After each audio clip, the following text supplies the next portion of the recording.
ఈ సంవత్సరం సంక్రాంతి సినిమాలు ఇంకా థియేటర్లో సందడి చేస్తూనే ఉన్నాయి.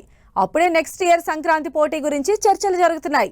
దీనికి తోడు 2025 సంక్రాంతికి రిలీజ్ అంటూ ఇప్పుడే ఖర్చు వేసుకుంటున్నారు హీరోలు. అయితే నెక్స్ట్ పోటీ మాత్రం ఈ సంవత్సరం అంతా హడావిడి ఉండేలా కనిపించడం లేదు. ఎందుకంటే next year young generation star హీరోలు ఎవ్వరూ బరిలోకి దిగే ఛాన్స్ కనిపించడం లేదు.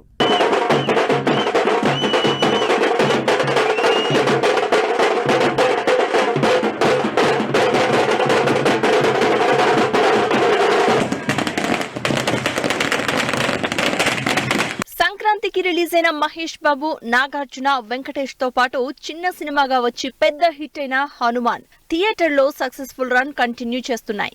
ఈ సంవత్సరం సంక్రాంతి బరిలో మహేష్ ఉన్నాడు కాబట్టే థియేటర్ల హడావుడి, టాలీవుడ్ లో సందడి. అయితే నెక్స్ట్ ఇయర్ ఇంత హడావుడి ఉండేలా కనిపించడం లేదు అంటున్నారు జనాలు. ఎందుకంటే 2025 సంక్రాంతి రిలీజ్ లో స్టార్ హీరోలు బరిలోకి దిగే ఛాన్స్ కనిపించడం లేదు.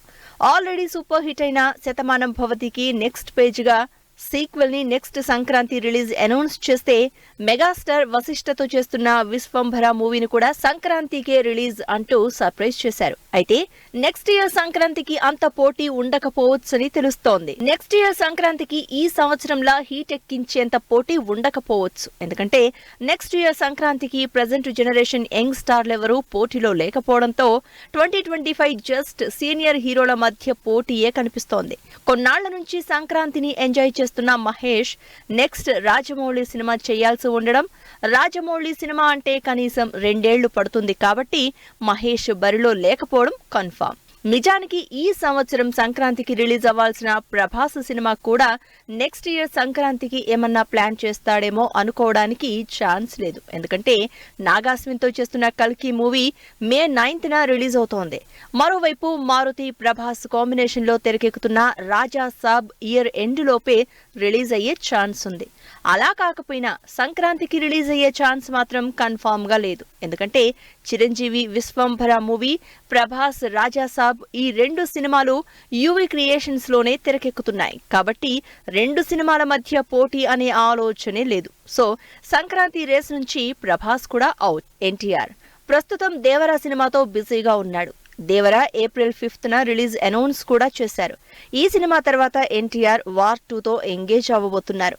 వార్ 2 తర్వాతే ఎన్టీఆర్ ప్రశాంత్ నీల్ తో సినిమా చేస్తారు కాబట్టి ఎన్టీఆర్ తెలుగు సినిమా ఏది 2025 సంక్రాంతి బరిలో ఉండే ఛాన్స్ కనిపించడం లేదు. పుష్ప 2ని మ్యాసివ్ స్కిల్ లో చేస్తున్న అల్లు అర్జున్ సినిమా ఆగస్టు 15న రిలీజ్ అవుతోంది. ఈ సినిమా రిలీజ్ అయ్యాక కొత్త సినిమా ఏది స్టార్ట్ చేసినా అది 2025 సంక్రాంతికి రిలీజ్ అయ్యే ఛాన్స్ ఉండదు. నిజానికి పుష్ప 2 తర్వాత త్రివిక్రమ్ తో బన్నీ సినిమా కమిట్మెంట్ ఉంది. పుష్ప 2 లాంటి భారీ సినిమా తర్వాత షార్ట్ స్పాన్ తో సినిమా చేయడం కష్టం. అదీకాక చిరంజీవితో పోటీగా బన్నీ సినిమా రిలీజ్ చేసే ఛాన్స్ లేదు కాబట్టి 2025 సంక్రాంతి బరిలో బన్నీ కూడా లేనట్టే. Last but not the least Charan. ప్రస్తుతం స్టార్ హీరోల ఫ్యాన్స్ అందరూ ఫుల్ జోష్ లో ఉన్నారు, ఒక చరణ్ ఫ్యాన్స్ తప్ప. ఎందుకంటే ఆడియన్స్ ఎంతో ఎక్సైట్మెంట్ తో వెయిట్ చేస్తున్న చరణ్ శంకర్ మూవీ ఇప్పటి వరకు రిలీజ్ అనౌన్స్ చేయలేదు. సమ్మర్ కి రిలీజ్ అవ్వాల్సిన ఈ సినిమా సెప్టెంబర్ కి పోస్ట్ పోన్ అవడంతో వెయిట్ చేస్తున్నారు ఫ్యాన్స్. ఈ సినిమా తర్వాత చరణ్ బుచ్చిబాబుతో అనౌన్స్ చేసిన సినిమా స్టార్ట్ చేయాల్సి ఉంటుంది. భారీ స్కేల్లో పిరియాడికల్ డ్రామాగా తెరకెక్కబోతున్న ఈ సినిమా ఎప్పుడు కంప్లీట్ అయినా ఆల్రెడీ సంక్రాంతి బరిలో చిరంజీవి ఉన్నారు కాబట్టి తండ్రితో పోటీకి సినిమా రిలీజ్ చేసే ఛాన్సే లేదు చరణ్. ఇలా next year young generation star హీరోలు ఎవ్వరూ బరిలోకి దిగే ఛాన్స్ లేకపోవడంతో ఈ సంవత్సరమంతా ఎగ్జైట్మెంట్, సందడి, హడావుడి ఉండకపోవచ్చున్న టాక్ అయితే గట్టిగా వినిపిస్తోంది.